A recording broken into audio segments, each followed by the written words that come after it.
Qu'est-ce qu'on fait? Ça ne va pas du tout s'écroule. Parce qu'on est sorti d'Égypte, c'était le prototype de ce qu'il y aura à la fin des temps. Pour avoir ce grand cadeau, il faut le mériter. Dieu ne donne jamais rien gratuit. Il a dit à Shemini colère, fais-moi entendre ta voix, qui colère un rêve, car ta voix est agréable.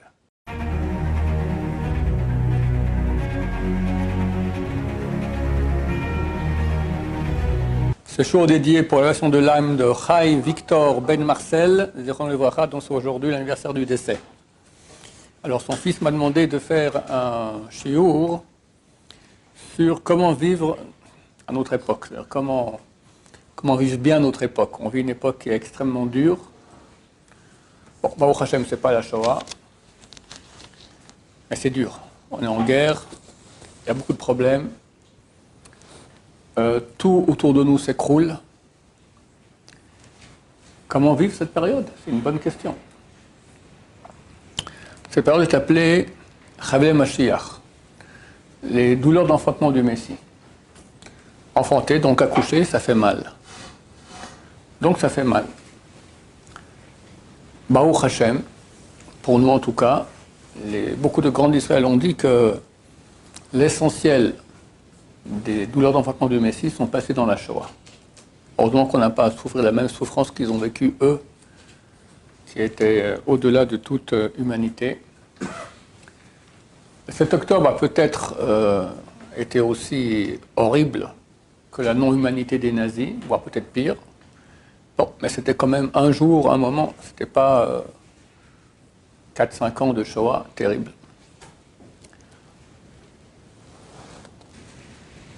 Ce matin, en faisant la prière, ça m'a fait un petit tilt. La première bénédiction de la Hamida, qui est la plus importante. Si quelqu'un, durant toute sa Hamida, il a pensé à tout, sauf à la Hamida, ce qu'il disait, il est parti en voyage au Honolulu. Si la première bénédiction a été dite avec intention, alors il est rendu quitte. Sinon, non. Il devrait normalement refaire toute la Hamida, mais on ne refait pas parce qu'on ne sait pas si la deuxième fois sera mieux que la première. Donc on ne refait pas. Mais c'est un problème. Pourquoi je vous dis ça? Parce qu'on voit que la première bracha est super importante, plus que toute la Hamida. Et qu'est-ce qu'on dit là-bas? L'essentiel, c'est la signature. On dit Akel Agadol Vanora Kel Elion, Gomer Chasam Tovim Kone Akol, V'zocher Chasedavot Umovi Goel Livnei Vneim Leman Shmo Ba'ava. Il amène le Rédempteur à ses enfants, à ses petits-enfants, aux enfants de ses enfants, avec amour. Melech Ozer Umoshia Umagen. Un roi, Ozer, qui aide. Dieu nous aide. Umoshia, qui nous sauve. Umagen, qui nous protège. Baruch Ata Hashem, Magen Abraham, béni soit-tu l'Éternel, Magen Abraham, qui protège Abraham, c'est Abraham et sa descendance. Nous. C'est assez remarquable que cette bénédiction de l'Amida, donc l'Amida c'est le moment le plus haut de toute la prière, qu'on fait 3 fois par jour.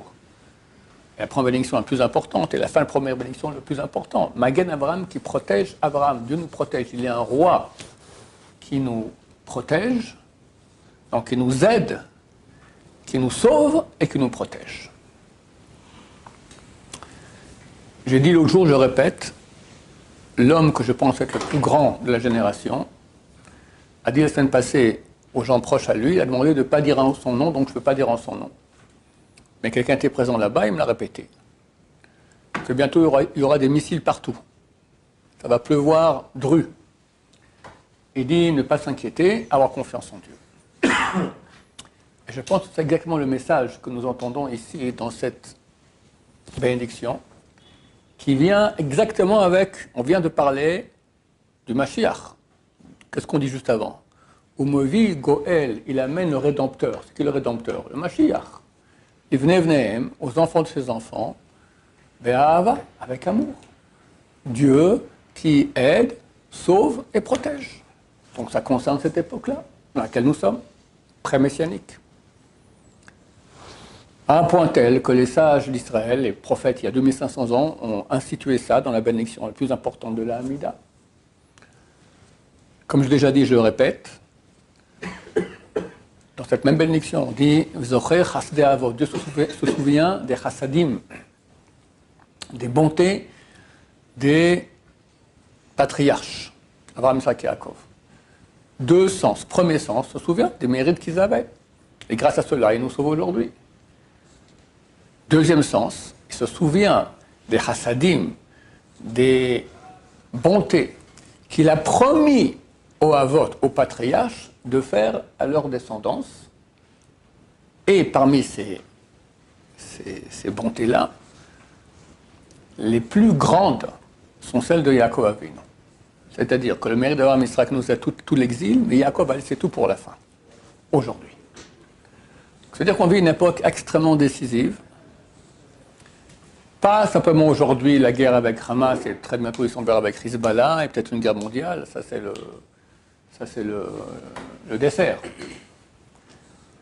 Pas seulement la Shoah qu'on a vécue, mais surtout la Shoah spirituelle que le peuple juif a vécue pendant 150 ans. Il y a environ 150 ans. Un mouvement s'est levé. Disons aux Juifs, sois pas juif comme la Torah le veut, sois homme, fais partie de la grande famille humaine. Et il n'y a jamais eu ça durant toute l'histoire. Que la direction politique du peuple d'Israël soit faite par des gens non religieux. De tout temps, les dirigeants, c'était les grands rabbins, de tout temps. Première fois de l'histoire, on voit une chose pareille. Évidemment, les résultats ne sont pas fait attendre. La grande majorité du peuple juif a quitté la Torah. Énorme. C'est certain que ça a à voir aussi avec la Shoah, il n'y a aucun doute. On ne peut pas dire que la Shoah est venue à cause de ça, mais on ne peut pas dire non plus qu'il n'y a aucun rapport. Et il fallait les grands mérites de nos ancêtres, précisément de Yaakov Avinu. Comme je dis aussi dans un cours, je vais le répéter, Abraham, son mérite, c'est par rapport à Ishmaël, parce que de lui est né Ishmaël. Yitzhak, son grand mérite, c'est par rapport à Esav, les ennemis occidentaux. Je crois que dans tous les pays où on a été spoliés, persécutés par les occidentaux. Yaakov, tous ses enfants sont juifs.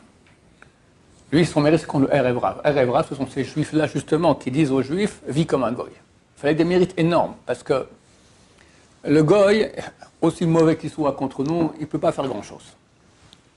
Le juif peut beaucoup plus. Un frère à nous, il connaît tout par cœur et il a plus d'impact, c'est comme ça. Et ces juifs-là ont réussi à faire ce qu'aucun goy a réussi à faire durant toute l'histoire. Donc il fallait des mérites énormes. Et Baruch Hashem, il y a eu un mouvement de tchouva tout à fait anormal, Je répète et répète que Ben Gurion a dit à la création de l'État, dans 20 ans, il n'y aura plus aucun juif religieux dans ce pays. Et du point de vue rationnel, il avait totalement raison. Ça devait arriver à cette situation-là. Et Dieu a fait un miracle. Depuis la guerre de Kippour, tout à coup, des gens ont commencé à faire tchouva. Peu à peu, de plus en plus. Et là, depuis 7 octobre, c'est phénoménal. Phénoménal. Il y a un organisme qui s'appelle Nefesh Yehudi, elle demande des gens, aux religieux, venez, soyez des... On reçoit tellement d'appels de gens qui veulent de l'aide, comment je fais une filine, comment je fais Shabbat, énorme. 1/3 des Israéliens ont fait tchouva. 1/3, c'est énorme. Donc on vit une époque extrêmement décisive. Mais, il faut savoir qu'il y a deux points importants. Le premier, c'est que quand le Mashiach vient, le mal va être éradiqué. Et Dieu va faire un cadeau énorme à l'humanité, spécialement au peuple d'Israël, que l'humanité entière va reconnaître que nous sommes le peuple de Dieu, qu'on a une proximité avec Dieu beaucoup plus grande, et qu'on a la vraie Torah. Toutes les autres Torahs, toutes les autres Bibles, c'est n'importe quoi, c'est des inventions. Pour avoir ce grand cadeau, il faut le mériter. Dieu ne donne jamais rien gratuit. C'est écrit que Dieu a créé ce monde-ci. Avant de le créer, il a créé 26 autres mondes, qui tous ont été créés et détruits immédiatement. Pourquoi? Parce qu'ils ont été créés uniquement avec l'attribut du din, de la rigueur céleste, la justice de Dieu. Ça ne pouvait pas tenir, parce que qui peut dire à Dieu, je mérite, j'ai droit? Tu n'as droit à rien, tu es créé, tu as droit à quelque chose. Pour finir, Dieu a créé notre monde, il a associé la miséricorde à la rigueur céleste. Alors ça tient. Alors pourquoi il a créé les 26 mondes auparavant? Il y a des raisons sûrement kabbalistiques très grandes, mais une que tout le monde dit, pour nous dire, l'essentiel qu'il veut, c'est ça. C'est un monde de justice, pas un monde de miséricorde. La miséricorde, c'est très gentil parce que Dieu nous aime, mais quand il nous donne, c'est un don gratuit. Et Dieu ne veut pas donner gratuitement. Parce qu'un don gratuit, ce n'est pas un don. C'est rien, ça ne m'appartient pas. La justice peut dire, on t'a donné, mais ce n'est pas à toi, parce que Dieu était bon. Comme a dit un des grands sages de notre génération, c'était le Rav Moshe Shapira, le plus grand penseur juif de notre génération, il a dit, la différence entre un cadeau gratuit et lorsque j'ai investi et j'ai droit à ce cadeau, c'est où se trouve la raison de ce cadeau. Est-ce que je le trouve chez le donneur ou chez le récepteur? Quand la raison c'est chez le donneur, c'est un cadeau gratuit. Dieu veut nous donner un cadeau qui est un vrai cadeau, que la raison du cadeau se trouve chez moi. Donc je dois investir, je dois donner. Et quand je ne donne pas assez, quoi? D'études de Torah, de mitzvot, d'efforts dans la Torah, de prière, alors la justice divine dit à Dieu, il ne mérite pas. Il ne mérite pas. Alors Dieu attend. Ça fait 5784 ans que l'humanité attend que Mashiach vienne. Mais il y a une deadline. Et Dieu, il veut amener maintenant le Mashiach. Alors, Baruch Hashem, il nous va faire tchouva. Et la tchouva, c'est une chose qui est difficile, qui demande beaucoup d'efforts. Et Baruch Hashem, grâce à cela, on fait une situation tout à fait miraculeuse. On aurait dû disparaître depuis longtemps par rapport au temps d'ennemis qui nous entourent. Là, on avait des miracles extraordinaires. C'est ce que la guerre des 6 jours, là. On vit avec 2 millions d'Arabes ici, pas à Gaza, ici dans le pays. Si 1% de ces 2 millions prennent un couteau de cuisine et viennent ici, on est tous fichus. D'accord? 1%. C'est un miracle quotidien. Beaucoup grâce à la tchouva du peuple d'Israël, aux prières, à l'étude de Torah. Il n'y a jamais une étude de Torah aussi grande, en qualité et en quantité, depuis qu'on est parti en exil.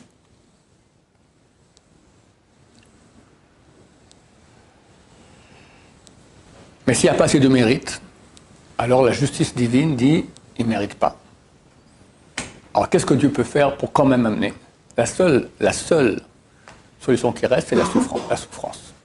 Quand on souffre, l'attribut de justice se tait, il ne peut plus rien dire. J'ai souffert, tais-toi, j'ai investi. Ce que j'aurais dû investir en Torah, en prière, en mitzvot, je ne l'ai pas fait. Ok, je n'ai pas fait suffisamment, mais j'ai souffert, donc c'est comme si j'ai fait, j'ai investi. D'où la souffrance actuelle qu'a le monde entier. C'est pour ça qu'on parle de douleur d'enfantement. Le cadeau qu'on va recevoir est tellement grand, tellement énorme, tellement, c'est inimaginable. Chaque jour, à l'époque messianique, sera 24 fois plus intense que le jour d'avant. C'est phénoménal ce qui nous attend pour très peu de jours, on espère, Bezrat Hashem. Donc c'est normal qu'il y ait des souffrances. Ça, c'est la première raison. Deuxième, c'est que le Chazon Ish et d'autres grands d'Israël ont dit qu'il est impossible que l'État d'Israël laïque, qui a mis sur son drapeau la fin de la Torah du peuple d'Israël, soit le moyen par lequel viendra le Mashiach. Ce n'est pas possible. Il faut que cet État s'écroule et va le remplacer l'État du Mashiach. Et nous sommes en train de vivre cet écroulement. Évidemment, c'est extrêmement difficile à vivre. Tout s'écroule autour de nous. Plus personne n'a confiance dans les dirigeants. Ils font du n'importe quoi. Il y a des bagarres partout, l'économie qui s'écroule, ton nom dans le monde qui est en train de s'écrouler. Même l'Eurovision, c'était le grand fétiche des Israéliens. Allez, ils ne veulent pas te voir, ils ont protesté à cause de Gaza, etc. Tout est en train de s'écrouler. Et la sécurité, si on rentre en guerre contre Hezbollah, ça va être, comme a dit ce grand rabbin, il y aura des missiles partout. Quelqu'un m'a dit hier que près de Méron sont tombés 10 missiles. Personne n'en parle. Il n'y a pas eu de blessés, pas de mort, Baruch Hashem, mais 10 missiles. Méron, ce n'est pas la frontière, c'est à 10 km, 20 km de la frontière libanaise. C'est complètement fou. Je vous lis la fin du traité Sota dans la Gemara. Là-bas, il y a une braïta, donc une citation d'un enseignement des sages du Talmud, les Tanaïm. Ça date d'il y a 2000 ans. Et on va se reconnaître là, non, tout à fait. On va voir à quel point la situation est mauvaise, et on va voir aussi la solution. Pour répondre à la question de celui qui a demandé le cours, qu'est-ce qu'on fait? Comment on survit dans ces conditions-là? Bikvot Meshicha, dans le talon de Messie, ça veut dire l'époque pré-messianique. Chuspa Yisge, l'insolence va augmenter. L'insolence. Un temps, il y avait un kavod des rabbins. Un temps, il y avait un kavod de la Torah. Un temps, il y avait un kavod des parents. Un temps, il y avait un kavod des vieux. Tout ça n'existe plus. Chutzpah, insolence. Yoker Yamir, inflation. Je ne sais pas si c'est typiquement mondial, en tout cas c'est typiquement israélien. Agafen titen piria. C'est pas qu'il y a une pauvreté. La vigne va donner son fruit. Bayan beyoker, mais le vin est cher. C'est pas que c'est la famine. Baruch Hashem, on plante, on récolte, c'est pas. Mais la vie est chère. Amachut ta'afer les minutes. La royauté va devenir mine. Mine, c'était les Juifs qui ont quitté la Torah. Une bonne partie, ils sont partis, ont créé la religion chrétienne, d'accord? Non croyants. C'est ce qu'on a. Comme j'ai dit, jamais d'histoire, on a eu une direction politique du peuple juif qui était non croyante. Là, on arrive carrément à l'actualité. À Galil, Yecharev, le Galil sera détruit. On ne le dit pas trop dans les nouvelles, mais énormément de maisons juives dans le Galil ont déjà été détruites par des tirs de Hezbollah. Et si la guerre commence avec Hezbollah, il n'y aura plus de Galil, c'est clair, c'est inévitable. Pardon? Le Galil, la Galilée. Le nord du pays, quoi. Va Gavlan, va Anshe Agvul, Yisoveu, va Gavlan Yishom. À Gavlan, il y en a qui disent c'est le Golan. Le Golan, c'est une région du nord, deux régions du nord, le Galilée et le Golan. Va être désert. Là aussi, le Golan, il est en frontière avec la Syrie, qui est aujourd'hui la demeure des milices iraniennes. Anshe Agvul, Yisoveu, mais Ir. Les gens qui habitent près de la frontière vont tourner de ville en ville. Tous les réfugiés. Des centaines de milliers d'Israéliens qui habitent dans ces régions-là, qui ont dû quitter, ils sont aujourd'hui dans toutes sortes d'hôtels, etc., avec une souffrance terrible. Tout cela est écrit, chers amis. Chochmot sofrim tisrach, la sagesse des sages pura. Ça veut dire on ne va pas prendre en considération les sages d'Israël. Verechet imaasu, ceux qui ont la crainte du péché, on sera dégoûté d'eux. Personne ne fait attention à ces gens-là. Celui qui a plus de force, celui qui parle plus fort, c'est lui qui est écouté. Et la vérité aura disparu. Combien c'est vrai? Aujourd'hui, on ne peut pas ouvrir quoi que ce soit comme système d'information, les journaux, Internet, les nouvelles, et ce n'est pas plein de mensonges. On peut croire personne. Sans parler des fake news, d'accord, mais même les trucs nouvelles, même officiels, d'accord, c'est tout du mensonge. Regardez comment on parle d'Israël dans le monde. La Hague, d'accord, la Hague a été créée après la Shoah pour empêcher des génocides tels qu'ont fait les nazis contre le peuple juif. C'était un organisme qui était fait pour protéger le peuple juif. Par un juif, ça a été. Regardez ce qu'ils ont fait aujourd'hui, d'accord. Le monde à l'envers. Hein? Ils ont accusé Israël d'être presque comme les nazis. Alors qu'ils n'ont pas accusé la Russie pour l'Ukraine, ils n'ont pas accusé le Hamas pour le 7 octobre, d'accord. Tout le monde est bien, tout le monde sont des tzadikim, nous on est les pires. Et c'est un exemple parmi tous, je veux dire, aujourd'hui. On croit personne, que du mensonge. Je peux raconter qu'une fois j'ai vu ma fille, elle mangeait chez moi à la maison, et puis elle lisait avec avidité un journal. Et là, on nous met 14 petits journaux dans la boîte aux lettres par semaine. Bon, au Hachem, ils ont mis une poubelle à côté, donc ça va directement de la boîte aux lettres dans la poubelle. Mais des fois, hop, une de mes filles, hop, elle a pris, elle le lit. Avec passion. Qu'est-ce qu'il y a dedans? Rien que des pubs. Des pubs. Je dis, c'est tout du mensonge. Quoi mensonge? Je te donne 10 shekels, c'est une fortune pour une petite fille comme ça. Si tu trouves maintenant une publicité là-bas, il n'y a pas de mensonge. La meilleure pizza de la ville. C'est vraiment la meilleure. Attends, j'avais sur les Renault, c'est marqué, Renault ne voit jamais le garage. Je ne comprends pas, qu'est-ce qu'on nous raconte comme histoire? Ils ont mis encore d'autres sur les bus là dernièrement. Tous les petits-enfants savent combien il est bon de naître dans l'hôpital un tel. Le petit enfant, il sait, qu'est-ce que tu me racontes des histoires? D'accord, mais on ne fait pas attention, façon de parler, mais c'est tout du mensonge. C'est tout du mensonge. Alors nous, on s'habitue à mentir aussi. Quand tu es éduqué par le mensonge sans cesse, tu commences à mentir, il n'y a pas de parole, c'est que les années, voilà. On ne peut pas compter sur rien. La vérité a disparu. Les jeunes gens vont faire blanchir le visage des vieux, faire honte aux vieux. Un vieux rentrait, on le respectait. Aujourd'hui, fini. Ben Menavel Av, un fils se moque de son père. Skenim Yamdou Mipnektanim, les vieux se lèveront devant les jeunes. Bat Kama Be'ima, une fille se lève contre sa mère. Kala Bahamota, une belle fille contre sa belle-mère. Ça, c'est presque 100%. Presque 100%. Oive ish anshebeto, les ennemis d'une personne, les gens de sa maison. Shlombait.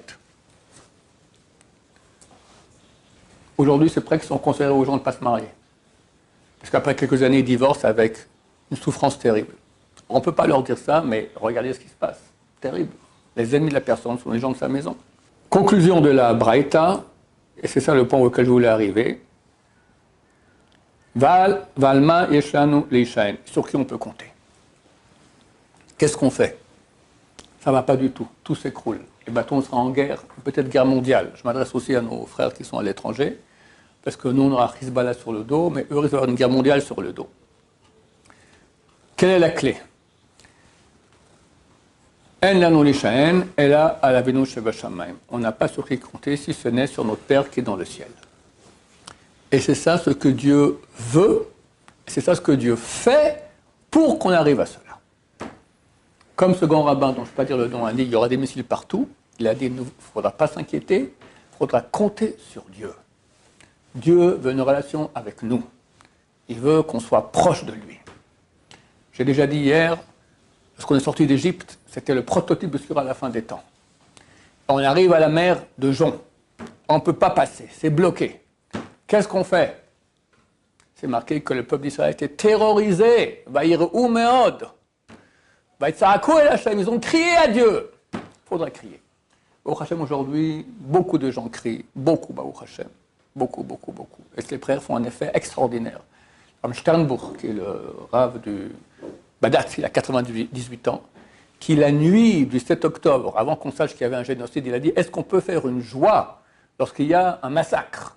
Comment il parlait comme ça? Il voit des choses. Son petit-fils lui a demandé dernièrement, grand-papa, il vient quand Mashiach? Il a dit, cette année-là. Donc on espère que c'est pour très bientôt.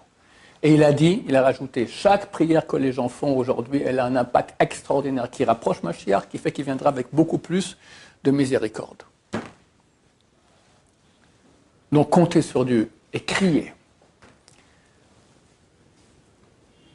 Et comme j'ai dit dans le courrier aussi, le Midrash dit, qu'est-ce qu'il a fait Dieu lorsqu'il a entendu les hurlements du peuple juif?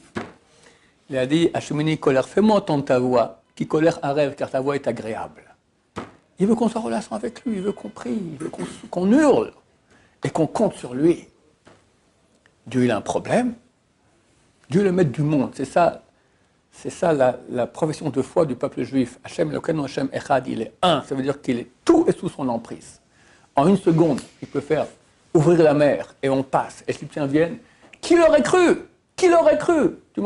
Si j'ai une seconde avant que la mer s'ouvre, j'aurais dit, mais t'es malade. Quoi, il faut ouvrir la mer, Dieu, et les Égyptiens, ils vont rentrer dedans et être engloutis. Arrête. Il faut être réaliste. Réaliste, c'est compter sur Dieu. Et c'est marqué que les miracles qu'il y a eu à la sortie d'Égypte sont des petits miracles par rapport à ce qu'il y aura très très bientôt. Quelqu'un a dit que dès aujourd'hui, il y aura des choses dramatiques en Israël. Bezrat Hashem, il se trompe complètement.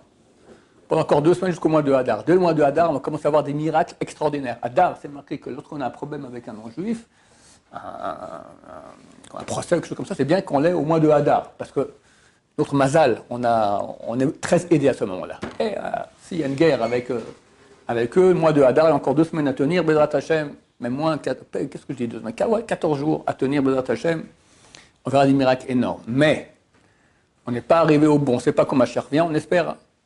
Nissan, c'est dans 2 mois et demi. Il faut tenir encore 2 mois et demi. Que faire? Réponse, avoir confiance en Dieu. Avoir confiance en Dieu. Maintenant que je vous parle et tout est tranquille, c'est facile. Mais quand ça va faire boum, boum de tous les côtés avec les sirènes, on ne sait pas ce qui va se passer. Et autour de nous, tout va s'écrouler. Vraiment s'écrouler. Parce qu'il faut que ça s'écroule, c'est comme ça. Il faut avoir une confiance en Dieu, savoir que Dieu fait tout pour le bien.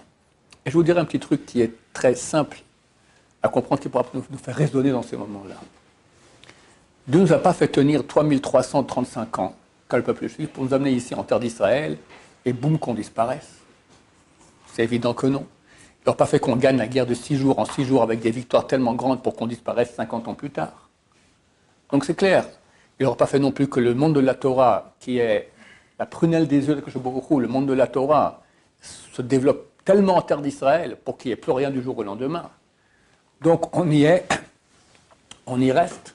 Les écrits, regardez Yecheskel 36, racontent qu'on reviendra en terre d'Israël, la terre d'Israël va donner ses fruits, les villes détruites seront bâties, il y aura un monde de Torah extraordinaire qui va se développer et Dieu va faire tchouva à son peuple. C'est ce que nous vivons et ça n'a jamais eu ça toute l'histoire, un mouvement de tchouva pareil. Toutes ces prophéties-là sont en train de se dérouler. Et à la fin, Grande Guerre mondiale, Mashiach vient, donc on y est. Et on sera sauvés, Bezrat Hashem. Bien sûr, ceux qui sont loin de la Torah, ils doivent se rapprocher, c'est clair, c'est clair. Où sera la barre? Je ne sais pas. Mais avoir confiance en Dieu, parce que les choses seront dures à vivre pour celui qui n'aura pas confiance en Dieu, il sera paumé. Il sera vraiment complètement... J'espère qu'il pourra vivre en tout cas, mais au point de vue même comment il va vivre, il sera détruit, ça sera insupportable. Celui qui a confiance en Dieu, alors comme écrit le Chazoni, celui qui a confiance en Dieu, alors il reçoit Ruach HaKodesh, il reçoit un Esprit Saint en lui qui l'aide à voir et à sentir que tout ira bien en Bezrat Hashem. Baruch Adonai, l'olam, amen va amen.